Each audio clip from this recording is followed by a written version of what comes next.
आवाज क्लियर से एक बार चेक कर लीजिए। ठीक।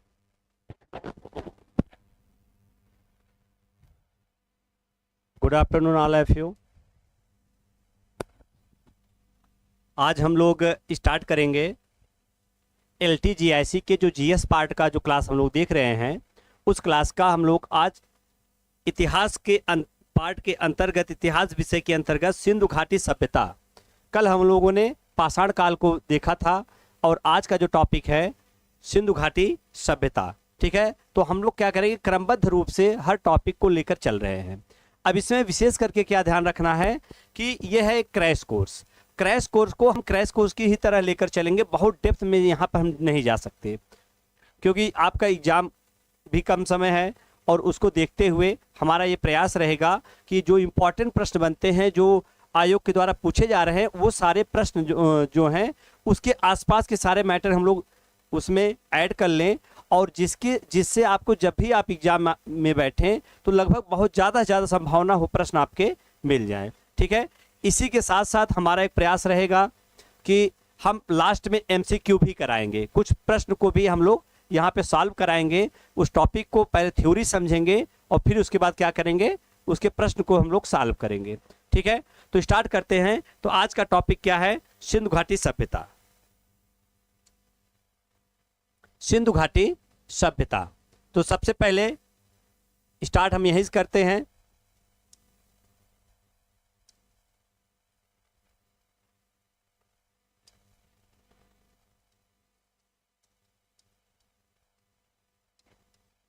सिंधु घाटी सभ्यता,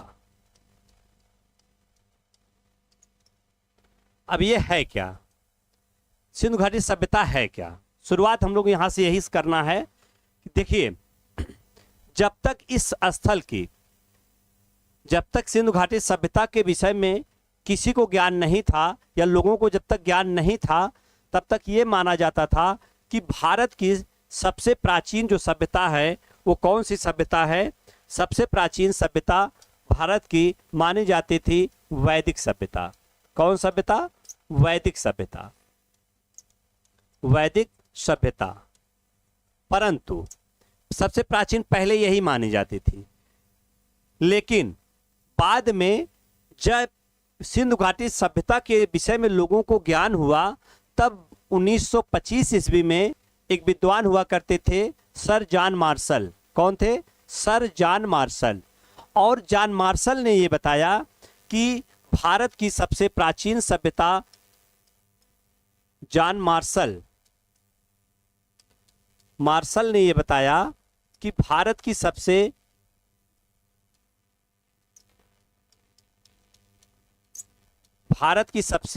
प्राचीन सभ्यता वैदिक सभ्यता नहीं है। सभ्यता वैदिक सभ्यता नहीं है, बल्कि कौन सी है, हड़प्पा सभ्यता है। हड़प्पा या इसी कहते हैं सिंधु सभ्यता। सिंधु सभ्यता सबसे प्राचीन सभ्यता भारत की, इन्होंने को किसने बताया, जॉन मार्शल ने बताया। जी भैया, हेलो, जी भैया बोलिए। अच्छा शर्मा, राधे राधे राधे राधे भैया, राधे राधे। चलिए, अभी स्टार्ट हुई, हम लोग कर रहे हैं क्लास। ठीक है, तो सबसे पहले जॉन मार्शल ने यही बताया कि भारत की सबसे प्राचीन सभ्यता कौन सी सभ्यता है, वह सिंधु घाटी सभ्यता है, न कि वैदिक सभ्यता। क्यों, क्योंकि हमने अभी बताया कि पहले क्या था, भारत की सबसे प्राचीन सभ्यता जो हुआ करती थी, लोग मानते थे वैदिक सभ्यता को। क्यों, क्योंकि अभी तक सिंधु सभ्यता की जानकारी नहीं हुई थी। लेकिन सिंधु सभ्यता की अगर हम बात करते हैं, तो जब हम सिंधु सभ्यता की बात करते हैं, इसके अनेक नाम हैं, इसे अनेक नामों से जाना जाता है, से जाना जाता है। कौन कौन से नाम हैं, अगर हम नाम की बात करते हैं,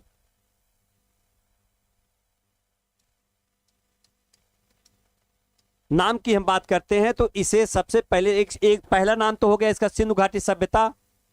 सिंधु घाटी सभ्यता पहला अभिनव पाठक, जय श्री राम भैया, जय श्री राम। अभिनव पाठक जी, चलिए आपका पता नहीं चल रहा आप कहाँ पे हैं, ठीक है, आते रहिए, क्लास में जुड़ते रहिए। चलिए, अनेक नामों से इसे जाना जाता है। नामों में अगर देखा जाए, सिंधु घाटी सभ्यता, एक नाम इसका मिला सिंधु घाटी सभ्यता। दूसरा एक नाम आता है इसका कांस्य युगीन सभ्यता, कांस्य युगीन सभ्यता। इसके बाद एक और नाम इसे जाना जाता है, इसे एक और नाम से जाना जाता है हड़प्पा सभ्यता।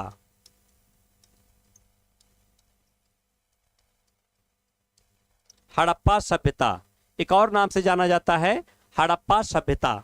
इसके अलावा इसे सिंधु सभ्यता भी कहा जाता है। सिंधु घाटी सभ्यता अलग है और सिंधु सभ्यता अलग है। सिंधु सभ्यता और प्रथम नगरीय सभ्यता भी कहा जाता है। प्रथम नगरीय सभ्यता, प्रथम नगरीय सभ्यता भी कहा जाता है। कहने का मतलब इसी सिंधु घाटी सभ्यता को अनेक नामों से जाना जाता है। और क्यों ये सब जो नामकरण इसके हुए क्यों हुए, क्योंकि अलग अलग विद्वानों ने इसका अलग अलग नाम दिया। जैसे अगर हम कांस्य युगीन सभ्यता की बात करते हैं तो सबसे पहले जब कांस्य युगीन की बात करते हैं तो यहाँ पर जो उपकरण प्राप्त होते हैं, यहाँ पे जो सर्वाधिक उपकरण, जो मूर्ति, बहुत सारी मूर्तियां भी प्राप्त होती हैं, बहुत सारे औजार भी यहाँ से जो प्राप्त होते हैं, उनकी जो बनावट है उसमें किसकी ज़्यादा मात्रा है? कांस्य की मात्रा है, कांस्य की बनावट है। और जो कांस्य जो बना हुआ है वो किससे बना हुआ है? तांबा प्लस टिन से, और तब जाकर ये कांसा बना, कांसा, ठीक है। तो उस समय कांसे की बहुत सारी मूर्तियां भी प्राप्त होती हैं, बहुत सारे वहां पे औजार भी प्राप्त होते हैं। और इसी कारण विद्वानों ने सिंधु घाटी सभ्यता को एक नाम दिया। क्या नाम दिया? कांस्य युगीन सभ्यता। क्या नाम दिया? कांस्य युगीन सभ्यता। दूसरी चीज, एक नाम आता है हड़प्पा सभ्यता। ध्यान रखना है, यह इसका सबसे क्या कहते हैं, एथेंटिक नाम माना जाता है। सबसे एथेंटिक नाम अगर माना जाता है तो इसे हड़प्पा सभ्यता को ही माना जाता है। क्यों माना जाता है? क्योंकि जब जॉन मार्शल ने, जब हड़प्पा स्थल की, जॉन मार्शल के कार्यकाल में, उनके निर्देशन में हड़प्पा स्थल की खुदाई होती है, उसी के बाद ये चर्चा होती है कि पहले ये तो सिंधु नदी के आसपास एरिया में ही खुदाई हुई, लेकिन बाद में अगर देखा जाए सिंधु घाटी सभ्यता की जो खुदाई सरस्वती नदी के आसपास हुई, फिर उसके बाद गुजरात में भी हो जाती है, क्या कहते हैं, इधर भारत के कालीबंगा में प्राप्त होती है, मतलब राजस्थान में भी, उत्तर प्रदेश में भी, कश्मीर में भी, तो बहुत सारे स्थलों पर मिलती है। तो हर जगह सिंधु नदी प्रवाहित नहीं होती थी, ठीक है। इसी कारण ये बात आई कि क्या सिंधु नदी के आसपास एरिया को माना जाए ये सभ्यता के लोग थे, या यह माना जाए कि सिंधु घाटी सभ्यता जो है वो और अन्य स्थानों पर विस्तारित थी। तो इस पर एक अंतर्राष्ट्रीय सम्मेलन होता है, और जब अंतर्राष्ट्रीय सम्मेलन में उसमें निर्णय लिया गया, उसी में यह निर्णय लिया गया, जहां पर जिस सभ्यता की पहली बार उस स्थल पे खुदाई हुई, जहां पर हुई हो, जिस स्थल पर पहली खुदाई हुई है, उसी के नाम पर इस सभ्यता का नाम क्या रख दिया जाएगा? सिंधु घाटी। इस सभ्यता का नाम क्या रख दिया जाएगा? जिस स्थल पे वो प्राप्त हुई। तो यह प्राचीन जो सभ्यता थी ये प्राप्त हुई थी हड़प्पा नामक स्थल पर। सर्वप्रथम इसकी खुदाई होती है, उसकी खोज होती है, और वही कारण इसका जो नाम मान लिया गया हड़प्पा सभ्यता, ठीक है। इसके बाद सिंधु सभ्यता सिंधु नदी के आसपास थी। सिंधु सभ्यता और सिंधु घाटी सभ्यता दोनों लगभग एक नाम से, मतलब समान नाम से आते हैं। घाटी मतलब जो सिंधु नदी की सहायक नदियों के आसपास के भी क्षेत्र हैं, पूरे क्षेत्र को घाटी बोल दिया गया, सिंधु घाटी सभ्यता, ठीक है। और सिंधु नदी के आसपास जो केवल सिंधु नदी के किनारे मिले उसे सिंधु सभ्यता कहा गया। बाद में एक प्रश्न उठता है कि इसे प्रथम नगरीय सभ्यता क्यों कहा जाता है? क्योंकि अभी तक दक्षिण एशिया की अगर बात की जाए, जो पहली खुदाई हुई थी, तो दक्षिण एशिया में जब खुदाई होने के बाद, इस सभ्यता को की खोज होने के बाद सबसे पहले जब यहाँ की जो चीज़ें देखी गई, यहाँ के जो मकान देखे गए, यहाँ चौड़ी चौड़ी सड़कें देखी गई, यहाँ के जो क्या कहते हैं शौचालय थे, मतलब स्नानागार हुआ करते थे, अन्नागार हुआ करते थे। कहने का मतलब इनकी जो व्यवस्था बनाई गई थी, जो उस समय की व्यवस्था, जल प्रबंधन की सबसे अच्छी व्यवस्था उस समय हुआ करती थी। इन सब चीज़ों को देखकर यह माना गया कि यह इसका जो पूरा प्रारूप जो बना है किस प्रकार नगरों की तरह है। और इसी कारण विद्वानों में किसने, एक नाम आता है मार्टिमर व्हीलर महोदय ने इसको कहा प्रथम नगरी सभ्यता, और बाद में गार्डन चाइल्ड, इन लोगों ने भी इस पर क्या किया था, सहमति दी कि यह भारत की प्रथम नगरी सभ्यता है। ठीक है, राधे राधे भैया, शिवानी जी राधे राधे। ठीक भैया, चलिए, तो ये भारत की प्रथम नगरी सभ्यता है। इन नामों से इसे पुकारा जाता है, ये इसके नाम बताए जाते हैं। ठीक, अब बात करते हैं इसके बाद कि पहली बार इसकी जो खोज होती है वो खोज कहाँ से होती है, कैसे इसकी खोज के विषय में लोगों को जानकारी मिलती है। तो सबसे पहले शुरुआती तौर पे देखा जाए 1826 की कहानी है। 1826 ईस्वी में एक विद्वान हुआ करते थे जिसका नाम था चार्ल्स मेसन। क्या नाम था?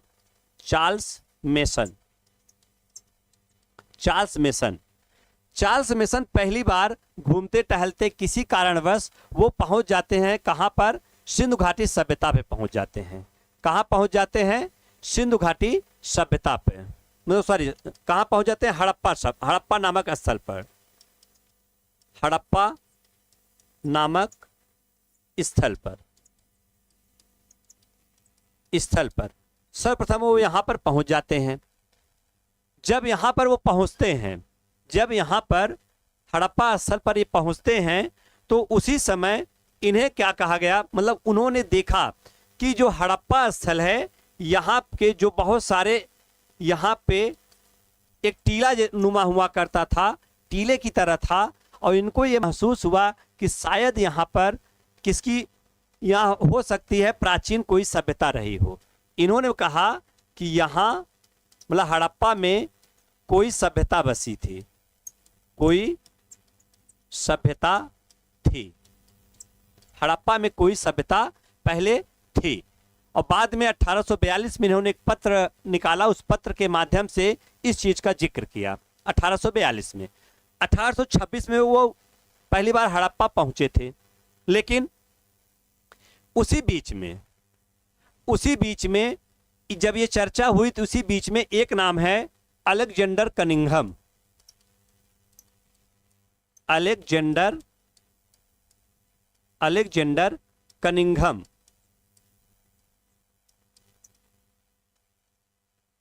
कनिंघम को भारतीय पुरातत्व का जनक या पितामह कहा जाता है। भारतीय पुरातत्व का पितामह या जनक कहा जाता है, क्योंकि इन्हीं के निर्देशन शुरुआती तौर पर सबसे पहले भारत के प्राचीन जो पुरातत्व जो स्थल थे, प्राचीन स्थल, इनकी खोज प्रारंभ हुई थी। ठीक है, तो 1853 ईस्वी में कनिंघम पहुंचते हैं यहाँ पर देखरेख करने के लिए हड़प्पा नामक स्थल पर। और जब उन्होंने वहां पर देखा तो उनको एक बौद्ध टीले की तरह दिखाई दिया। किस तरह? एक बौद्ध टीले की तरह। और इसी कारण उन्होंने कहा कि ये जो है जब 1853 पहुंचते उन्होंने कहा कि भाई यह एक बौद्ध टीला है। क्या बताया इन्होंने? 1853 में इन्होंने बौद्ध टीला बताया। और उन्होंने कहा कि यहां पर कोई सभ्यता नहीं है। तो यहीं से इनका रोल उस समय के लिए समाप्त होता है। फिर कुछ समय बाद फिर इसी जगह पर, ये इसी स्थान पर 1856 ईस्वी में कराची से लाहौर, कहां से? कराची से लाहौर तक, कराची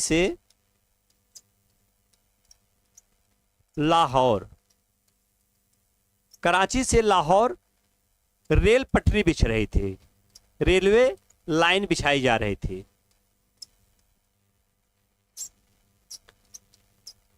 बिछाई जा रही थी। इसी समय दो भाई थे, इंजीनियर थे। एक नाम था विलियम ब्रंटन, विलियम ब्रंटन, और जेम्स ब्रंटन। ये इंजीनियर थे और इन्होंने देखा वहां से पहली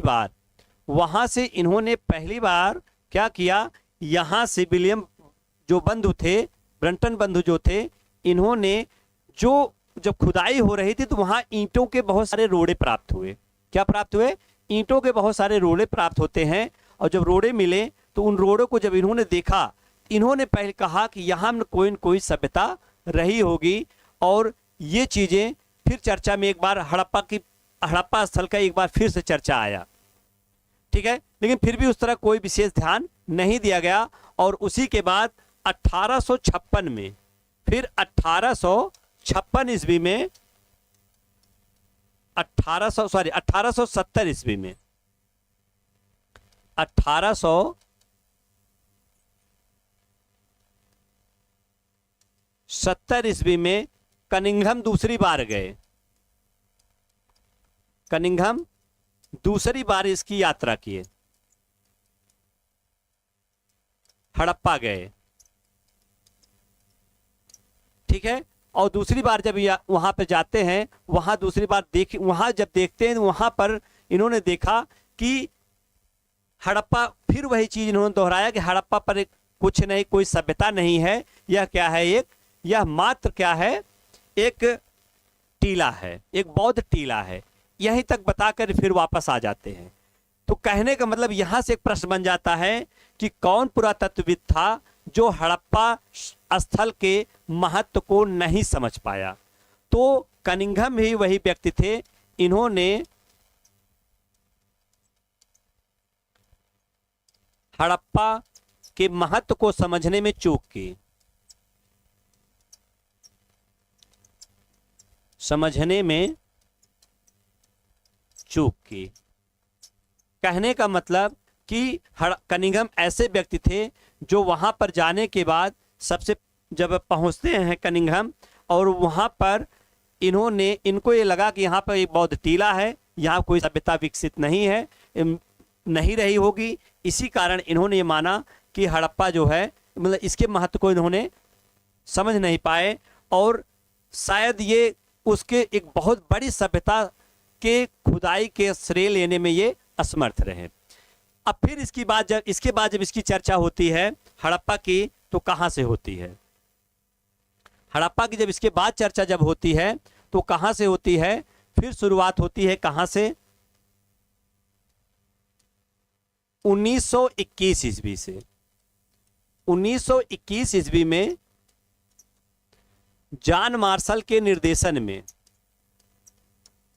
जॉन मार्शल के निर्देशन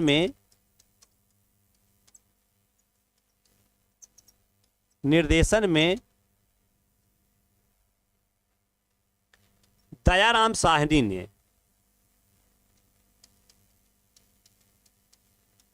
किसने? दयाराम साहनी ने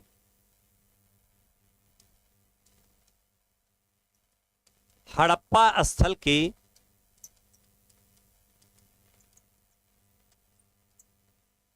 खुदाई करवाई।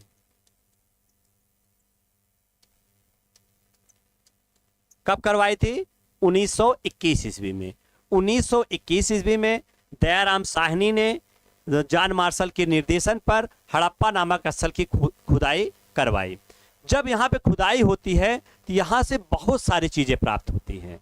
यहाँ से जब यहाँ देखा गया कि ऐसी चीजें, तब लोगों का ध्यान इस पर गया कि भाई यहाँ तो एक बहुत बड़ी क्या है, सभ्यता विकसित थी पहले, ठीक है। और उसकी जो बनावट थी वो उस समय जो वैदिक सभ्यता से उससे बहुत अलग थी, उससे बहुत अंतर था, ठीक है। ये चीजें यहाँ पे पहली बार देखी गई। और इसी के बाद फिर दूसरी जो घटना होती है 1922 में, 1922 ईस्वी में दूसरी बार 1922 ईस्वी में दूसरा एक स्थल था मोहनजोदड़ो। मोहनजोदड़ो को राखल दास बनर्जी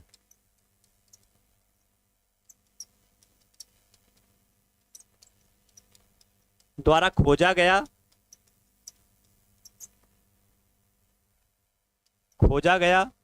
और उसका उत्खनन किया गया।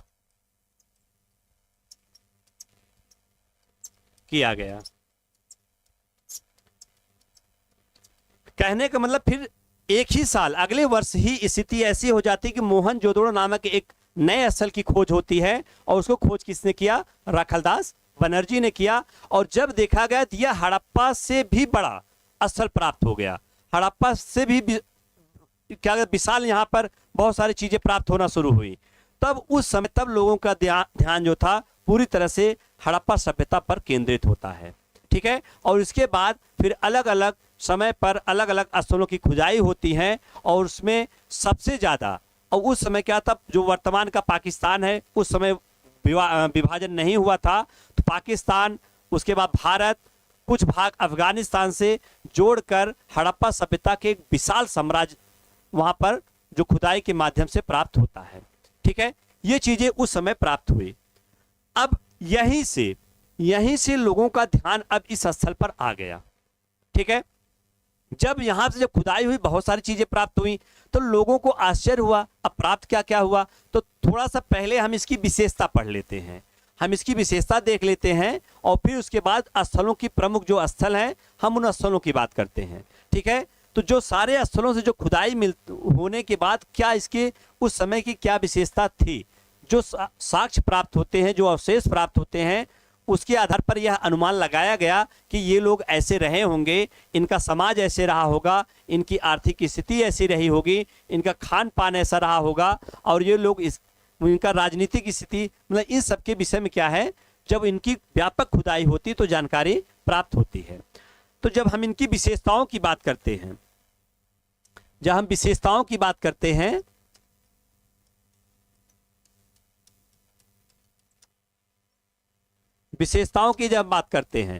विशेषताओं में क्या है, सबसे पहली चीज क्या है, अगर देखा जाए तो उस समय का जो समाज था, समाज इनका क्या था, मात्र सत्तात्मक समाज था।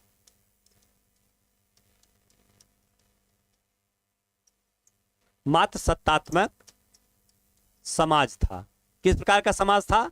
मात्र सत्तात्मक समाज था। क्यों? क्योंकि इस स्थल से बहुत सारी जो मूर्तियां प्राप्त हुई, मूर्तियों में यहां से जो मूर्तियां प्राप्त हुई, तो मूर्तियां किसकी प्राप्त होती? मात्र देवी की मूर्ति, मात्र देवी की मूर्ति, उर्वरा देवी की मूर्ति,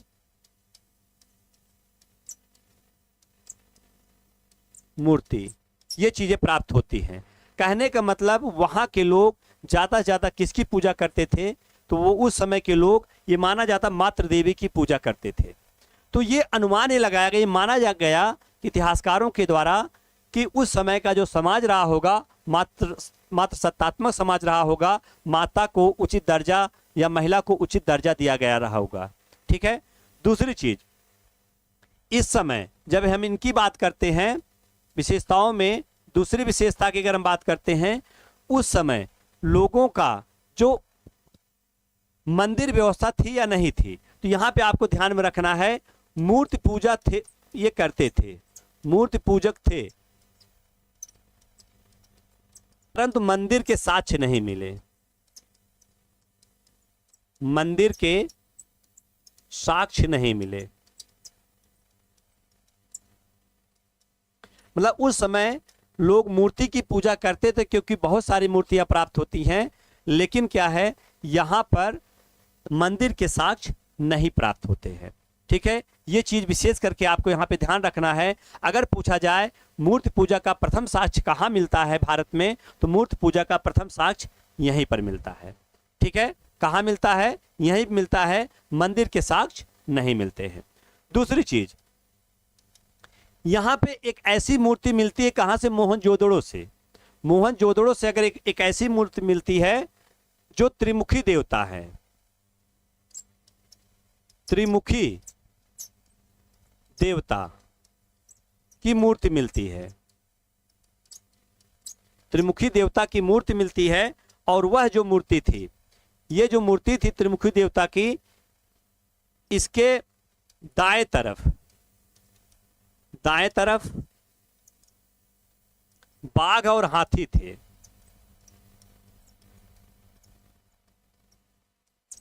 बाघ और हाथी थे। बाएं तरफ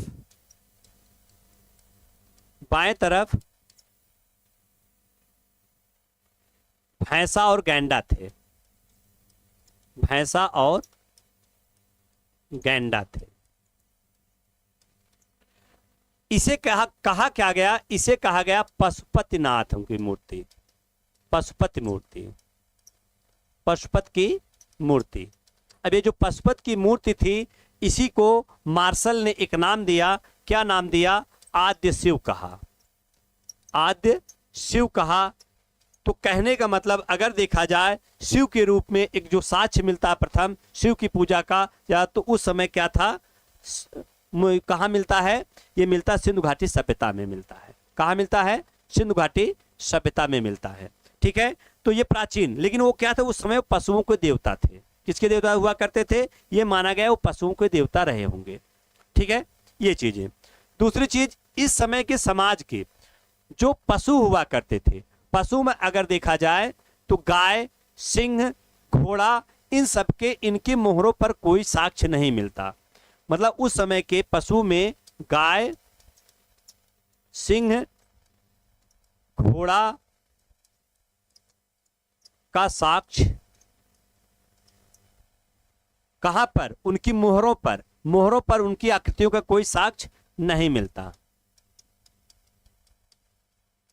ऐसा नहीं था ये नहीं रहे होंगे, भाई रहे थे, क्योंकि अगर बैल रहा होगा तो स्वाभाविक सी बात है गाय जरूर रही होगी। ठीक है, अगर बैल रहा होगा तो गाय जरूर रही होगी। लेकिन उनकी मोहरों पर, कहां पर? ये मोहरों पर, यहां डाल लीजिए, मोहरों पर। मोहरों पर इनके साक्ष्य नहीं मिले थे। ठीक है, दूसरी चीज, उस समय का जो प्रिय पशु था, प्रिय पशु क्या था उस समय? प्रिय पशु क्या था? बैल था। कुबड़ वाला सांड था। कुबड़ वाला सांड उस समय का सिंधु घाटी सभ्यता के लोगों का जो प्रिय पशु हुआ करता था, क्या था? कुबड़ वाला सांड हुआ करता था। ठीक है, दूसरी, इसके बाद अगली इनकी क्या विशेषता है? ये लोग जो खेल आयोजन जो करते थे, या इनके मनोरंजन का जो साधन हुआ करता था, मनोरंजन के साधन, इनके मनोरंजन के जो साधन हुआ करते थे, उस समय ये पासा खेलते थे। पासा जिसको दूध कीड़ा या जुआ भी कहा जाता है। ठीक है, पासा खेलते थे। तो इनका जो महत्वपूर्ण पासा था, उसके बाद शिकार जो आखेट पर जाते थे, इनका महत्वपूर्ण जो था, ये मनोरंजन के साधन मिलते हैं। कहीं कहीं पर पिट्ठू के खेल का भी, पिट्ठू के खेल का साक्ष्य मिलता है, साक्ष्य भी मिलता है। पिट्ठू के खेल का भी साक्ष्य इन्हें प्राप्त होता है। कहीं कहीं पर ऐसी भी चीजें इनकी प्राप्त होती हैं। अगर हम इनकी धार्मिक विशेषताओं की बात करते हैं, धार्मिक विशेषताओं में इनकी क्या थी? तो उस समय के लोग किसकी पूजा करते थे? तो अगर पूजा करने की बात करें तो इस समय के लोग वृक्ष पूजा, और वृक्षों में महत्वपूर्ण रूप से किसका? पीपल वृक्ष। ठीक है, नाग पूजा करते थे। ठीक है, इसके साथ साथ मातृ देवी की पूजा।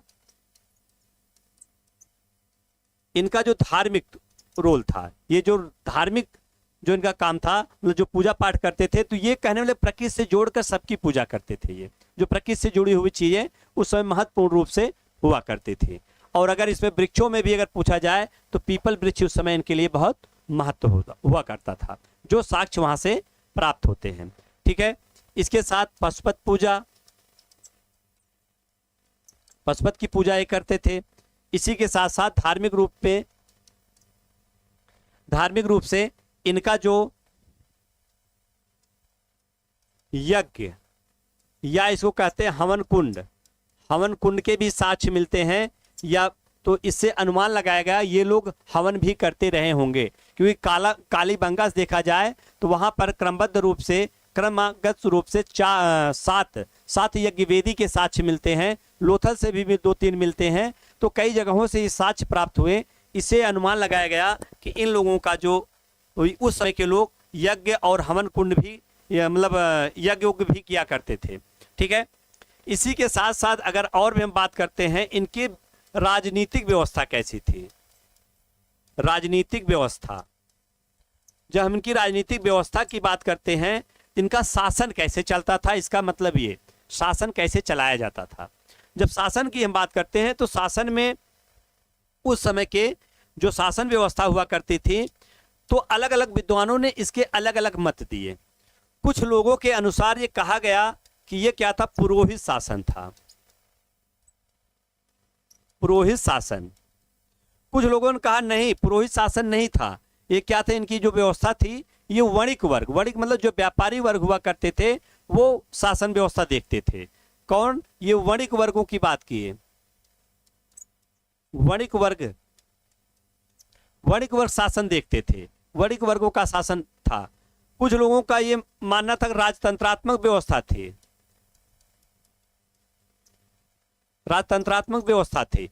तो सबके अलग अलग विचार थे। लेकिन अगर हम निष्कर्ष पे जाते हैं, निष्कर्ष पे अगर हम गए किसको माना जाए, तो मुख्य रूप से ये माना जाता है कि अभी तक उनके राजतंत्री व्यवस्था के विषय में कोई जानकारी, मतलब उनके शासन व्यवस्था के विषय में कोई जानकारी नहीं प्राप्त हुई।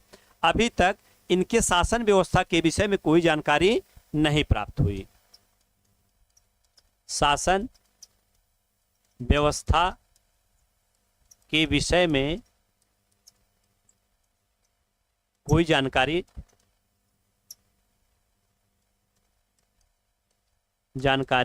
नहीं प्राप्त हुई। क्लियर हो रहा भैया? एक बार बताइए आप लोग, क्लियर हो रहा, समझ में आ रहा है?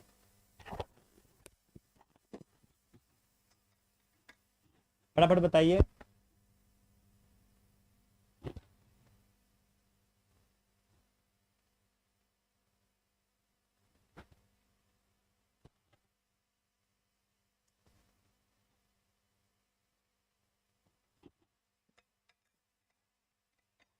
चलिए देखते हैं। तो कहने का मतलब ये इनकी उस समय की व्यवस्था थी। अब थोड़ा देखा जाए, अगर इसको नगरी सभ्यता भी कहा गया तो क्या कुछ विशेष चीजें यहाँ पे प्राप्त हुई जिसको नगर कहा गया, ठीक, नगरी व्यवस्था के रूप में इसे माना गया। तो जब हम यहाँ पे अगली विशेषता की बात करते हैं, हम नगरी व्यवस्था की बात करते हैं, तो ये जो था यहाँ का नगर शासन था।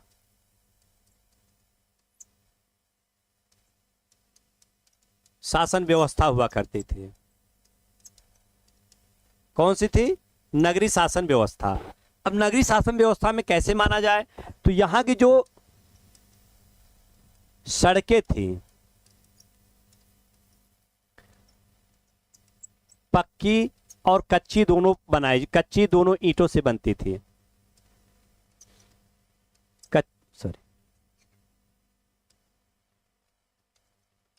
कच्ची ईंटों से बनती थी।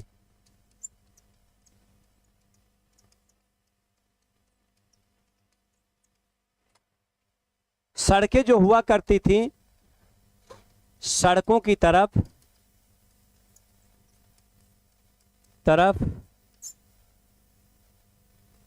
मुख्य दरवाजे खुला करते थे।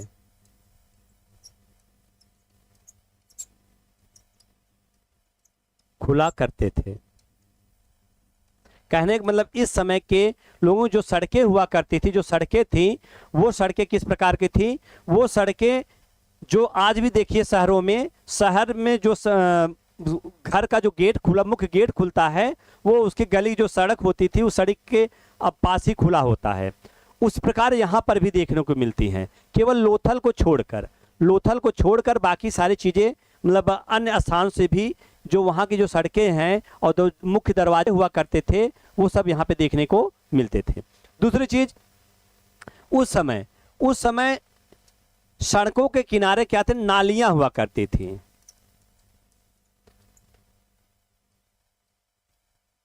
नालियां बनी थी जिससे पानी जो है यहां से निकास, पानी के निकास के लिए नालियों को व्यवस्थित रूप से बनाया गया था। सड़कें समकोण पर काटती थी, सड़कें समकोण पर, समकोण मतलब चौराहे की तरह काटती थी।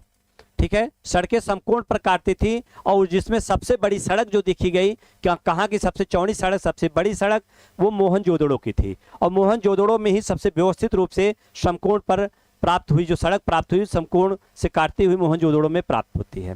ठीक है, इसी के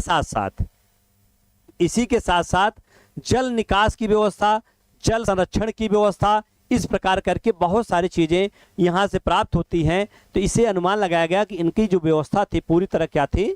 वो नगरीय व्यवस्था रही होगी, क्योंकि अब मोहनजोदड़ो से स्नानागार भी प्राप्त होता है, मोहनजोदड़ो से विशाल अन्नागार भी प्राप्त होता है, लोथल से व्यापार के लिए इनको गोदीवाड़ा भी प्राप्त होता है, जहाँ से नावें सुमेरियन और मेसोपोटामिया सभ्यता मतलब उन सब क्षेत्रों पर व्यापार के लिए जाया करती थी, उसका भी उल्लेख यहाँ से मिलता है। तो उस समय की सबसे महत्वपूर्ण विशेषताएं प्राप्त होती हैं, ये उनकी उस समय की विशेषताएं थी। दूसरी चीज, एक चीज और आती है कि क्या सिंधु घाटी सभ्यता के लोग लिखना पढ़ना जानते थे या नहीं जानते थे? एक प्रश्न ये उठता है कि क्या सिंधु घाटी सभ्यता के लोग लिखना पढ़ना जानते थे या नहीं जानते थे? तो अगर हम उसकी बात करते हैं तो हाँ, वो लिखना पढ़ना जानते थे। इनकी जो लिपि थी, लिपि भाव चित्रात्मक थी, मतलब जो ये बनाते थे इनकी जो लिपि हुआ करती थी वो भाव चित्रात्मक हुआ करती थी। ठीक है, लिपि इनकी क्या थी? भाव चित्रात्मक थी। और ये लोग किस तरफ से लिखते थे? ये जो लिखते थे दाएं से बाएं और फिर बाएं से दाएं, बाएं से दाएं। कहने का मतलब एक बार यहां से ऐसे लिखते जाते थे और फिर दूसरी लाइन यहां से शुरू करके ऐसे आते थे, इस प्रकार ये लिखा करते थे। और इसीलिए इनको कहते हैं दाएं से बाएं और फिर बाएं से दाएं। इसको क्या कहा गया? इसको कहा गया गोमुद्रिका लिपि, गोमुद्रिका लिपि कहा गया।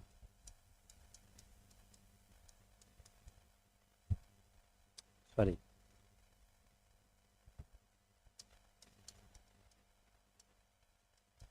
मुद्रिका लिपि कहा गया।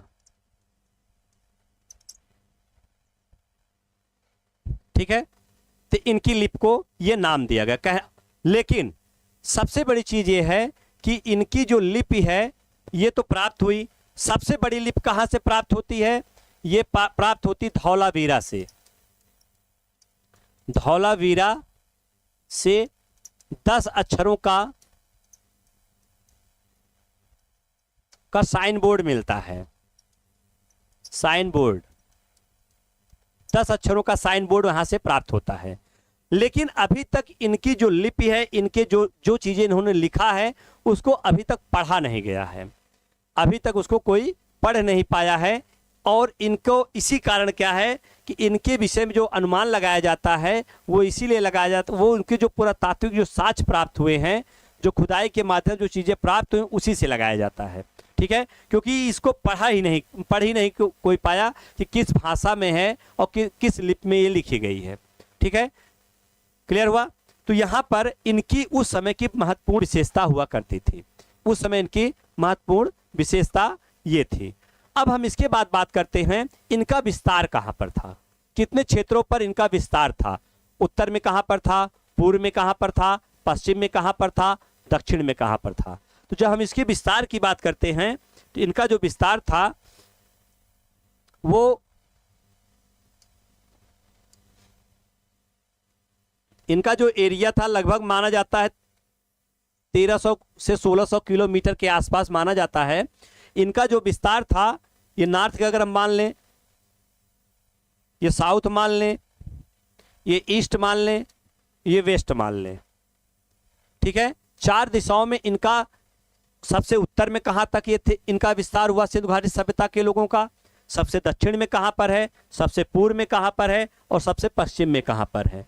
तो अगर हम सबसे उत्तर की हम बात करते हैं, सबसे उत्तर की बात करते हैं तो एक नाम आता है मांडा। ये कहां पर है, कश्मीर में। नदी किस नदी पर स्थित है पूछा जाता है, नदी भी पूछा जाता है, तो चिनाब नदी पर। चिनाब नदी कहां पर स्थित है, चिनाब नदी। तो कहने का मतलब सिंधु घाटी सभ्यता के जो सबसे उत्तरी बिंदु है, सबसे उत्तर में है, वो कौन सा क्षेत्र है, कहां पर है, मांडा है। मांडा कहां पर है, कश्मीर में है। और कश्मीर में किस नदी के किनारे है, चिनाब नदी के किनारे है। अब हम बात करते हैं, सीधे दक्षिण की बात कर लेते हैं। दक्षिण की बात करते हैं, इनका सबसे दक्षिणी बिंदु कौन सा था, सबसे दक्षिण में कहां पर स्थित है, तो ये दैमाबाद। कहां पर, दैमाबाद। दैमाबाद कहां पर है, दैमाबाद महाराष्ट्र है। कहां पर स्थित है, महाराष्ट्र में स्थित है। यह किस नदी किनारे है, यह भी पूछा जाता है। अगर हम नदी की बात करते हैं, नदी एक है गोदावरी की सहायक नदी, उसका नाम क्या है, प्रवरा नदी। प्रवरा नदी कहने मतलब ये प्रवरा नदी के तट पर स्थित है। प्रवरा नदी के पास स्थित है कौन, ये दैमाबाद, ठीक है। तो सबसे दक्षिणी बिंदु सिंधु घाटी सभ्यता का कहां पर हुआ, मिला, सबसे दक्षिणी बिंदु सिंधु घाटी सभ्यता का ये दैमाबाद है। अब सबसे पूर्वी बिंदु की बात करते हैं। सबसे पूर्वी बिंदु की अगर हम बात करते हैं तो सबसे पूर्वी बिंदु कहां पर है, वो आलमगीर है। आलमगीरपुर। आलमगीरपुर कहां पर स्थित है, मेरठ। मेरठ मतलब उत्तर प्रदेश, यूपी में। यूपी में इसका सबसे पूर्वी बिंदु कहां पर है, आलमगीरपुर।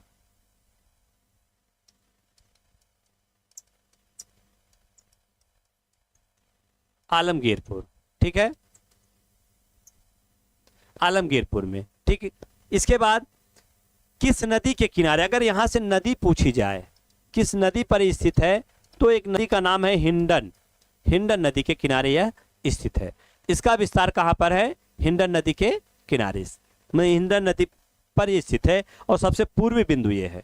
बचा एक और सबसे पश्चिमी बिंदु। सबसे पश्चिमी बिंदु की हम बात करते हैं तो एक नाम आता है सूतकांगेडोर।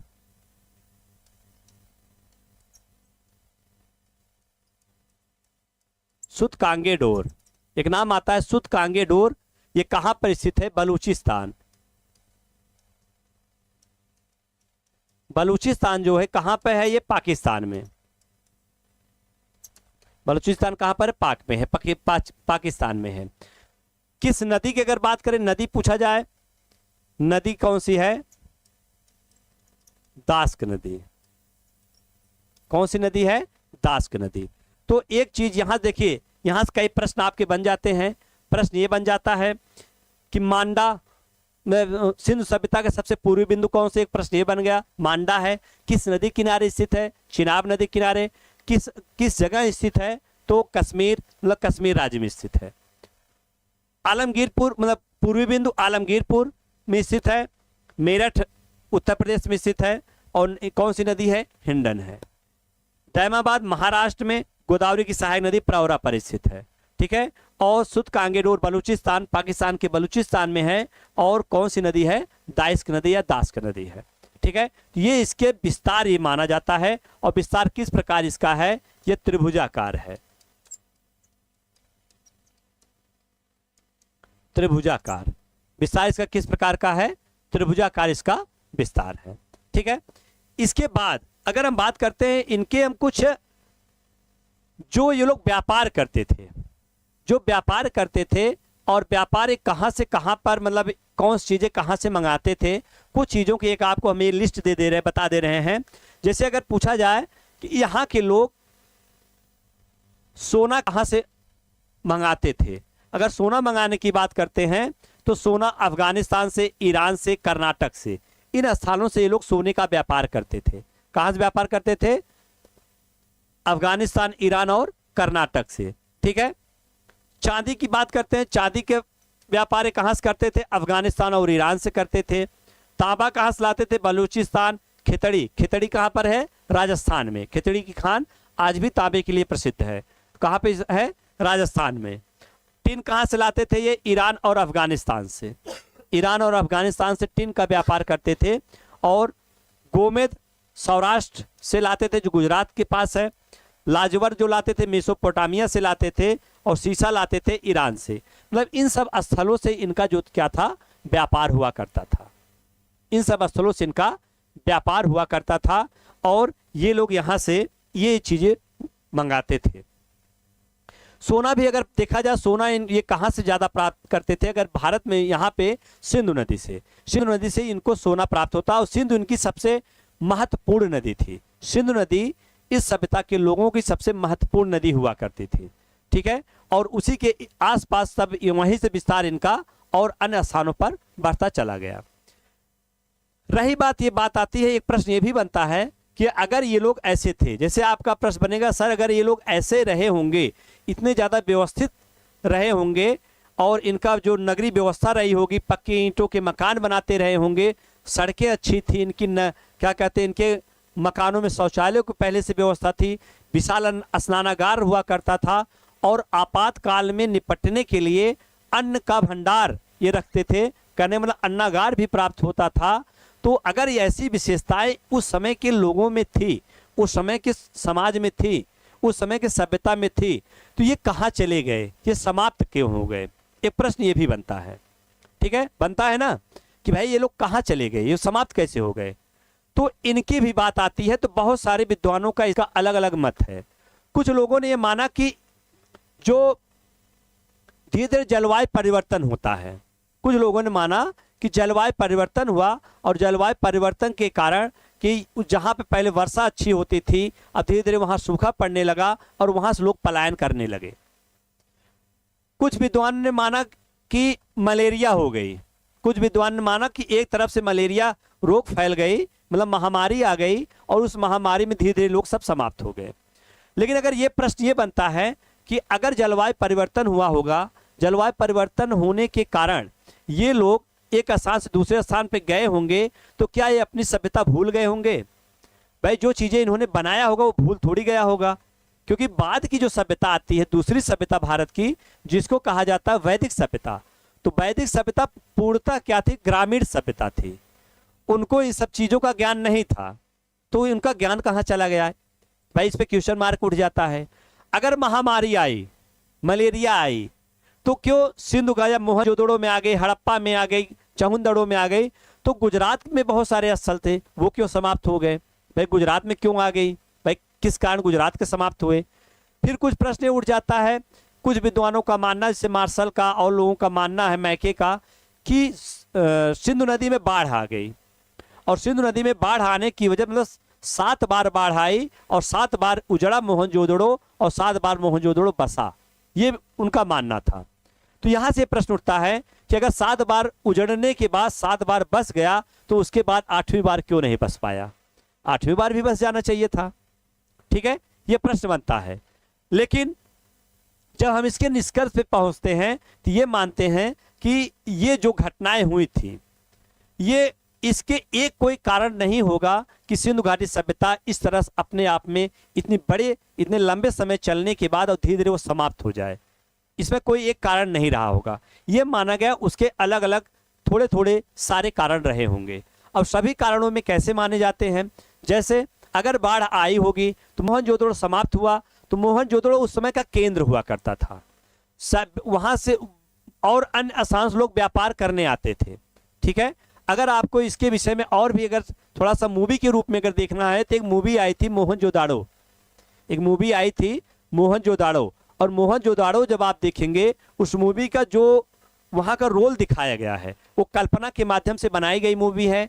जो अवशेष प्राप्त हुए हैं उस अवशेष को वहाँ पर दिखाया गया है। वहाँ माता देवी की पूजा दिखाई गई है, वहाँ पे व्यापार के लिए दिखाया गया है। वहाँ पर एक चीज़ दिखाया, घोड़ा दिखाया गया है, लेकिन घोड़े का इनके यहाँ कोई उस तरह जिक्र नहीं मिलता। केवल घोड़े के अवशेष मिलते हैं सुरकोटदा से। कहाँ से मिलते हैं? सुरकोटदा से। तो कहने बहुत सारी चीज़ें, क्योंकि मूवी है, मूवी में थोड़ा इंटरेस्टिंग दिखाएंगे तभी लोग देखेंगे। कुछ काल्पनिक रूप से उसको बनाया गया है। लेकिन वहाँ पे एक चीज़ अंतिम रूप से दिखाया गया है कि जो मोहनजोदड़ो का जब विनाश होता है तो वहाँ पे दिखाया गया सिंधु नदी का बांध टूटा और सिंधु नदी में क्या विशाल बाढ़ आ गई और बाढ़ के कारण क्या धीरे धीरे क्या है सब डूब गया। तो ज़्यादा से ज़्यादा विद्वान ये भी मानते हैं कि बाढ़ एक कारण रहा होगा सिंधु घाटी सभ्यता को डूबने का। तो अगर आपको देखना एक बार देखिएगा, बहुत सारी चीज़ें उसमें मिलेंगी। लेकिन फिलहाल हम लोगों को पढ़ने से मतलब, हम लोग कंपटीशन से मतलब है, हम लोगों को कहाँ से प्रश्न बनेंगे, हमारा मेन मैटर वो है। तो हम इसके बाद देखते हैं कि जिन जिन विद्वानों ने ये बताया कि क्या उनके पतन के कारण रहे होंगे। तो पतन के कारणों में देखिए गार्डन चाइल्ड और व्हीलर, इन्होंने बताया कि वाह एवं आर्यों का आक्रमण। इन्होंने बताया कि भारत में बाहरी जो आर्य थे, आर्य को माना जाता है, जो आर्य सभ्यता कहने मतलब वैदिक सभ्यता की बात होती है, जो ऋग्वेद की बात होती है, ठीक है। तो आर्य सभ्यता जो थी वो सभ्यता, वो लोग जब भारत में आए, आर्य लोग जब भारत में आए और वो लोग बड़े लड़ाके हुआ करते थे और यहाँ के लोगों को मारकर भगा दिए, ये माना गया। लेकिन बात यह है कि यहाँ पर जो युद्ध के उस तरह के साक्ष्य नहीं मिलते, क्योंकि ये माना जाता था कि सिंधु घाटी सभ्यता के लोग ये शांत प्रिय थे। वहाँ उनके जो औजार प्राप्त हुए, हथियार प्राप्त हुए, उनमें क्या है उस तरह की चीज़ें नहीं प्राप्त हुई जो विध्वंसकारी हथियार के रूप में हुआ करते थे, क्योंकि उनको लोहे का ज्ञान नहीं था। एक प्रश्न ये भी बनता है, सिंधु घाटी सभ्यता के लोगों को लोहे का ज्ञान नहीं था, ठीक है, और उनको तलवार भी वो नहीं जानते थे, समझे कि नहीं। इसके बाद तो इसको हम पूरी तरह से नहीं मान सकते कि आर्यों का ही आक्रमण रहा होगा और आर्यों के आक्रमण से सब समाप्त हुए हैं, क्योंकि उनके युद्ध हुआ होगा, युद्ध के साथ साथ कुछ चीजें भी तैसी प्राप्त होनी चाहिए थी। दूसरी चीज, मार्शल और मैके और एस.आर. राव ने, इन लोगों ने माना कि इसका जो मेन कारण था बाढ़ आना था, नदियों में बाढ़ आना था। लेकिन सिंधु घाटी सभ्यता के कुछ ऐसे स्थल हैं जहां पर नदियां है ही नहीं, जहां पर नदियां है ही नहीं जिसके आसपास, तो वहां पर बाढ़ कैसे आ गई भाई? जब नदी नहीं है तो बाढ़ कैसे आ गई, ये भी एक क्वेश्चन मार्क बन जाता है, ठीक है। और आर.एल. स्टाइन, अमलानंद घोष, इन्होंने जलवायु परिवर्तन माना कि मतलब जलवायु परिवर्तन हुआ होगा, और ए.आर. साहनी ने माना भूतात्विक परिवर्तन या जल प्लावन, मतलब वही जलवायु परिवर्तन से ही जोड़कर इन्होंने भी माना। और जॉन मार्शल ने इसके माना प्रशासनिक शिथिलता। जॉन मार्शल ने भी ये कहा कि उस समय जो प्रशासन करते थे वो लोग अब धीरे धीरे शिथिल हो गए, मतलब उनका प्रशासन व्यवस्थित नहीं चला, टूट फूट गए, धीरे धीरे एक क्रमबद्ध वो लोग एक दूसरे अलग अलग स्थानों पलायन करके और अपनी सभ्यता संस्कृति धीरे धीरे वो समाप्त कर दिए। ये चीज़ वहाँ पे माना गया। और के.यू.आर. कनेडी मानते हैं प्राकृतिक आपदा, मलेरिया, महामारी, ये सब इन्होंने ये माना कि इन सब भी कारणों से, मतलब इन सब कारणों से क्या है सिंधु घाटी सभ्यता समाप्त हुई। लेकिन ऐसा नहीं था, अगर देखा जाए थोड़े थोड़े सारे कारण उसमें क्या होंगे, वो जरूर रहे होंगे, तो तभी इतनी बड़ी सभ्यता, इतनी विकसित सभ्यता, इतनी व्यवस्थित सभ्यता अचानक या इतने समय बाद वो धीरे धीरे समाप्त हो जाती है। ये माना जाता है कि उसके सभी कारण रहे होंगे। अगर माना जाए, इसका समय की बात करते हैं, कभी कभी हम समय की बात कर लेते हैं। जब समय की बात करते हैं, इसका समय कब से कब तक रहा होगा, जैसे अर्नेस्ट मैके जो बताते हैं, मैके कहते हैं ये 2800 ईसा पूर्व से ये 2500 ईसा पूर्व इन लोगों का समय रहा होगा। मार्शल बताते हैं 3250 ईसा पूर्व से 2750 ईसा पूर्व, ईस्वी स्टार्ट होने के पहले की बात हो रही है, ईसा पूर्व, ठीक है। 2750 ईसा पूर्व इसका समय रहा होगा। अलग अलग विद्वानों ने अलग अलग मत बताया। जैसे मार्टिमर व्हीलर ने बताया, उन्होंने बताया 2500 से लेकर 1750। लेकिन एक जब हम कार्बन डेटिंग के माध्यम से जानते हैं, कार्बन डेटिंग, तो ये माना जाता है 2200 ईसा पूर्व से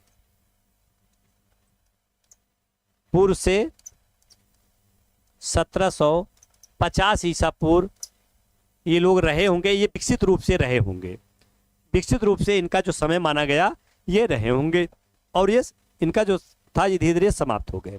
ये तो हो गए इनकी विशेषताएं, इनका विस्तार, इनके व्यापार क्या करते थे, इनकी राज व्यवस्था कैसी थी, शासन व्यवस्था कैसी हुआ करती थी, और उसी के साथ साथ इनके इस बड़ी सभ्यता के पतन के कारण क्या थे।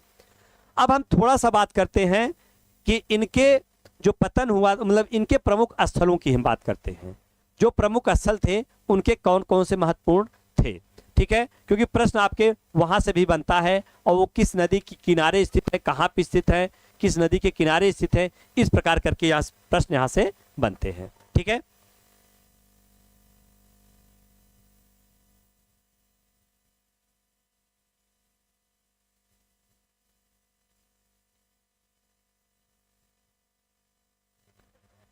ठीक भैया,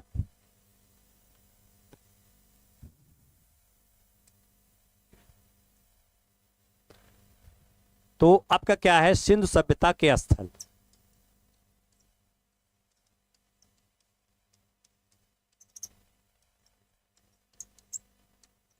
प्रमुख स्थल। देखिए टॉपिक लंबा है, और हम लोग क्या कहते हैं कि बहुत लंबा इसमें नहीं चल सकते। अभी इस टॉपिक को हम लोग स्टार्ट करते हैं कल, ठीक है। इसके बाद हम जो LTGIC और TGT PGT के जो क्लास हैं, जो बच्चे उसके पढ़ना चाहते हैं, तो हमारी इसके बाद से जस्ट बाद वो भी क्लास है। इसीलिए आज हम लोग क्या करेंगे, प्रमुख स्थल को हम लोग अगले नेक्स्ट क्लास में स्टार्ट करेंगे, ठीक है। तो आज यहीं तक, इसके बाद हम लोग फिर सेम टाइम कल मिलते हैं, और कल हम लोग क्या है, इस सभ्यता के विषय में क्या करेंगे, पूरे स्थलों के विषय में पूरी तरह से पढ़ेंगे, ठीक भैया।